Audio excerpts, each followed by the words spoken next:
Tuhan bersamamu. Dan bersama rohmu. Inilah Injil suci menurut Santo Lukas. Dimuliakanlah Tuhan.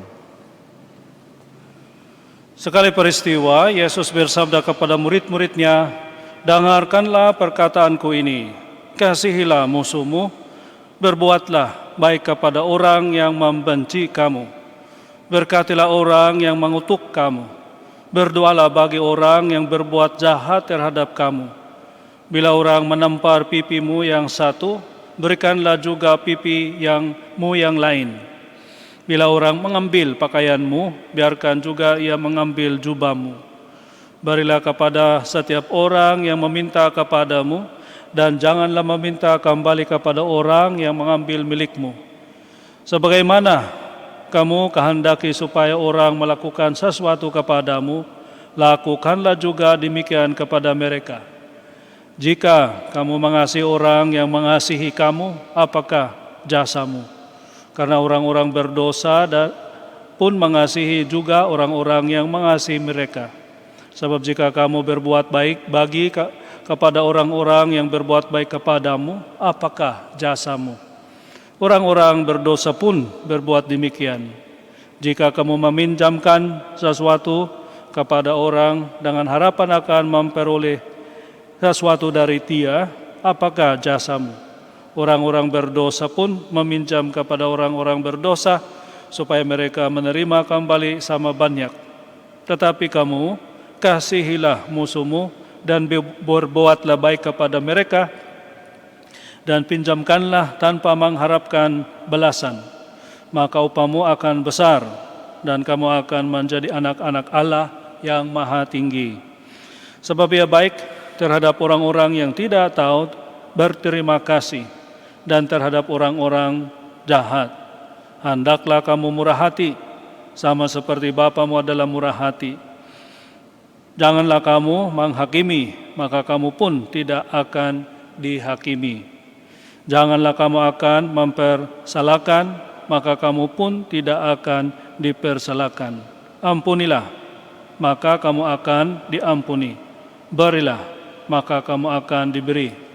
Suatu takaran yang baik, yang dipadatkan dan diguncang dan yang tumpah ke luar, akan dicurahkan ke dalam pangkuanmu. Sebab ukuran yang kamu pakai untuk mengukur akan diukurkan pula kepadamu." Demikianlah sabda Tuhan. Terpujilah Kristus. Saudara-saudara yang terkasih, malam ini kita diingatkan perintahnya Allah tentang cinta. Kasihilah musuhmu. Nah, kalau kita melihat perintah ini, kedengarannya seperti gak masuk akal. Bagaimana kita bisa mencintai orang yang membenci kita, yang jahat, menyakiti kita? Gimana itu bisa? Memang susah kalau kita hanya pemahaman cinta itu yang terbatas. Hanya 2 langkah, haruskah 3 langkah. Yang langkah pertama atau jenis pertama adalah yang disebut dalam bahasa Yunani eros. Cinta sebagai eros itu yang muncul di antara orang yang jatuh cinta satu sama lain. Di 2 pasangan itu, laki-laki dan perempuan. Kalau ini sudah berkembang dan menjadi matang, tentu saja ini yang memberi mereka keberanian untuk menikah, menjadi suami dan istri, dan bapak, ibu buat anak-anak yang dianugerahkan nanti oleh Allah kepada mereka. Nah, ini eros, kuat sekali di antara mereka yang jatuh cinta satu sama lain. Apakah ini cinta yang kita pakai untuk mencintai musuh kita? Gak bisa. Kita sudah merasa marah kok, yang mereka yang menyakiti kita dan kita jatuh cinta, sangat rasa akrab, itu aneh itu, gak masuk akal.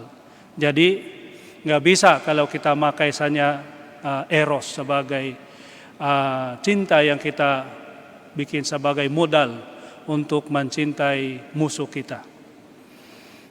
Nah, ada langkah kedua atau jenis kedua, itu disebut philia atau philein. Itu cinta di antara mereka yang berteman, keluarga, ibu dan anak, anak dan orang tua, tetangga yang baik, dan mereka yang teman. Contohnya masuknya orang yang pernah menolong kita, baik kepada kita. Jadi kita juga secara dilandasi dengan rasa syukur, kita balas dengan kebaikan yang sama. Jadi itu cinta di antara teman-teman, keluarga yang akrab. Ya. Apakah ini yang bisa digunakan untuk mencintai musuh kita?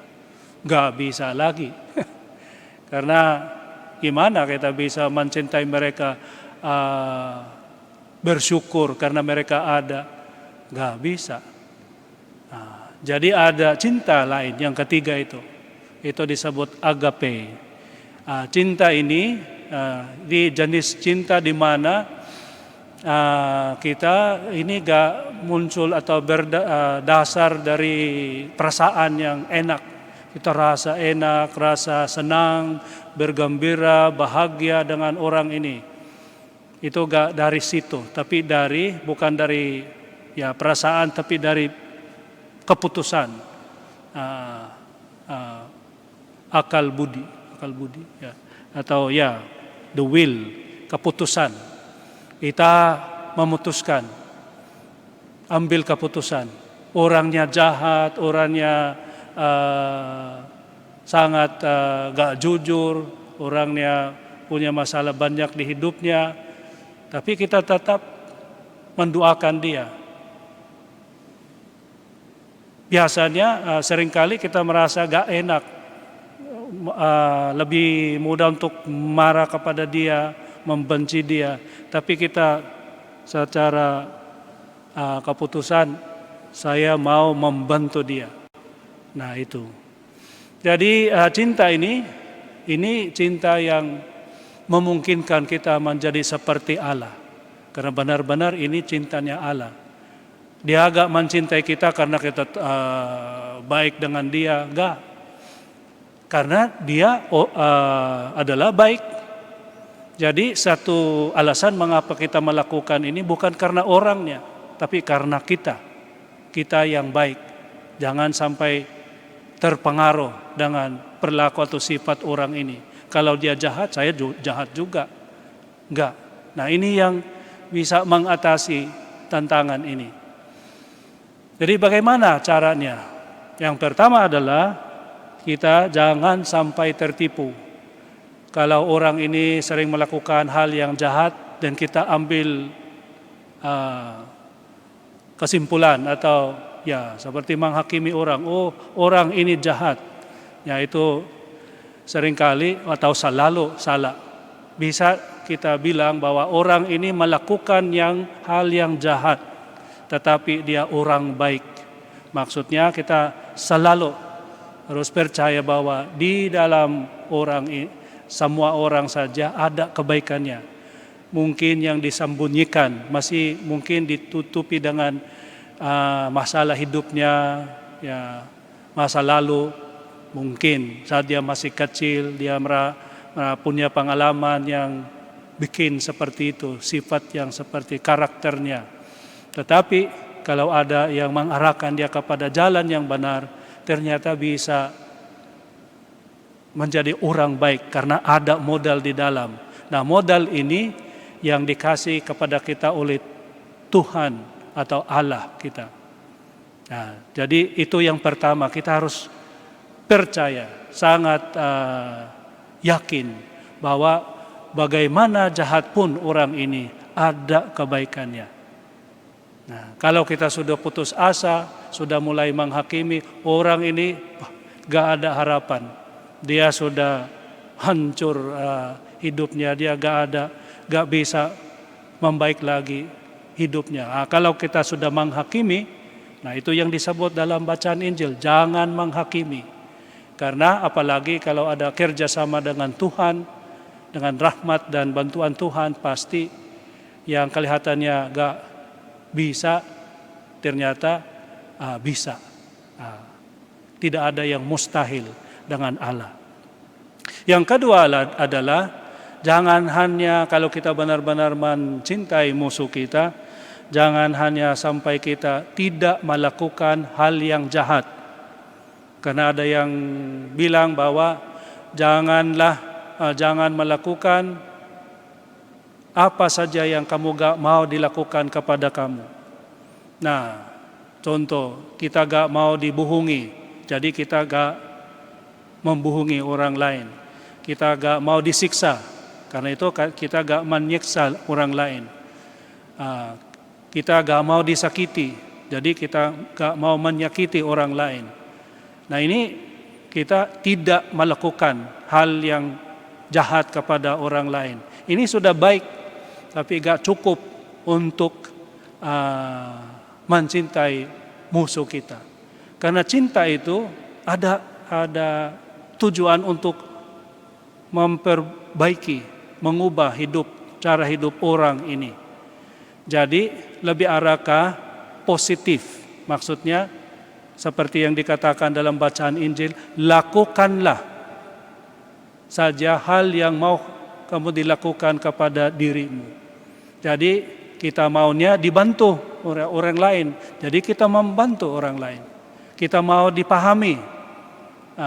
Jangan sampai kita disalah paham terus. Jadi kita berusaha memahami orang. Kita mau diampuni dari kesalahan kita. Jadi kita juga mengampuni. Nah, ini langkah-langkah yang positif yang memungkinkan kita benar-benar mencintai orang lain, musuh kita. Karena dia gak layak, tidak layak diampuni, tidak layak dibantuin karena dia seorang jahat, tapi tetap kita melakukan itu karena kita tidak terpengaruh dengan sifatnya, tapi kita melakukan ini karena ini perintahnya Allah. Nah, ini yang benar-benar disuruh kerjakan, dilaksanakan sehari-hari dalam bacaan Injil kita hari ini. Nah, bagaimana caranya? Masih ada susah kan? Karena bagaimana ya? Maksudnya apa? Nah, kalau orang yang jahat itu diampuni terus. Maksudnya apa? Nah, fokusnya adalah ke perbaikan, ke perubahan yang positif. Maksudnya kalau kita melakukan, karena ada pikiran kalau kita kasih itu baik. Oh, belum tentu. Karena kalau kita secara langsung kasih saja bisa disalahgunakan. Kalau kita orang baik hati, dan kita kalau lihat kondisi yang parah, kita secara langsung kasih saja. Nah, belum tentu kita menolong, karena kadang-kadang kita mendorong untuk mereka jatuh. Maksudnya ada cara yang gak mendidik. Harus kita mengajar atau kita mengarahkan mereka ke jalan yang benar. Jadi harus kita, karena ini keputusan, jadi ini harus dipikirkan. Gimana ya? Gimana? Bagaimana caranya? Ini orang pecandu, oke? Dia punya kebiasaan-kebiasaan yang buruk, oke? Kalau dikasih uang pasti dia beli syabu atau narkoba. Oh, bagaimana? Katanya dalam bacaan Injil dibantu. Bantu apa? Dikasih uang. Oh, itu gak membantu. Ya, membantu untuk dia beli narkoba. Nah, tetapi yang bantu itu jangan dikasih uang. Nah, dia pintar manipulasi orang lain. Kalau anak itu kepada ibu seringkali pakai pertanyaan ini. Apakah kamu gak percaya saya? Nah, kalau ibu itu seringkali, oh saya percaya kok. Karena gak mau menyakiti hatinya anaknya. Ya. Kalau gitu, apakah itu benar-benar mencintai anaknya? Ditutupi semua kesalahannya? Kalau anak itu minjam uang, ya, dan ibunya suruh bayar semua, nah itu gak membantu. ini memalukan anak saya, jadi saya bayar itu. Saya mencintai anak saya. Nah itu gak mencintai, karena anaknya gak merasa bertanggung jawab. Nah, kalau benar-benar melakukan hal yang jahat, dipenjara. Nah itu susahnya. Karena kalau benar-benar mengajar buat mengarahkan orang ini ke jalan yang benar, harus dipenjara. Nah itu susahnya. Bagaimana? Ini memalukan keluarga. Jadi kita saja ya, ditutupi semua. Kita bicara dengan wali kota, ya, kita hukum dan kita luarkan dia. Minta bantuan dari polisi teman kita supaya diluarkan. Nah kalau begitu anaknya rasa aman saja. Saya melakukan ini hal yang gak pas, tapi ya masih selamat. Jadi dia melakukan itu terus. Nah, jadi itu yang salah paham lagi. Kalau benar-benar mencintai orang, bisa marah-marah kepada dia. Nah seperti Tuhan. Dia juga marah kok, mengusir orang yang bikin bait Allah itu sebagai tempat jualan beli, seperti pasar. Dia mengeluarkan mereka. Jadi kemarahan itu ada fungsinya. Yang penting adalah kita tujuannya untuk mengeluarkan kebaikannya orang, mengarahkan ke jalan yang benar. Jadi kesimpulannya adalah cinta itu, agape, gak selalu manis, gak selalu lembut. Ada juga tegas dan disiplin sampai bisa dilihat keras. Hanya untuk orangnya bisa sadar, bisa menyadari bahwa dia mengikuti jalan yang salah. Nah, dengan cara ini kita benar-benar sudah mencintai musuh kita. Amin.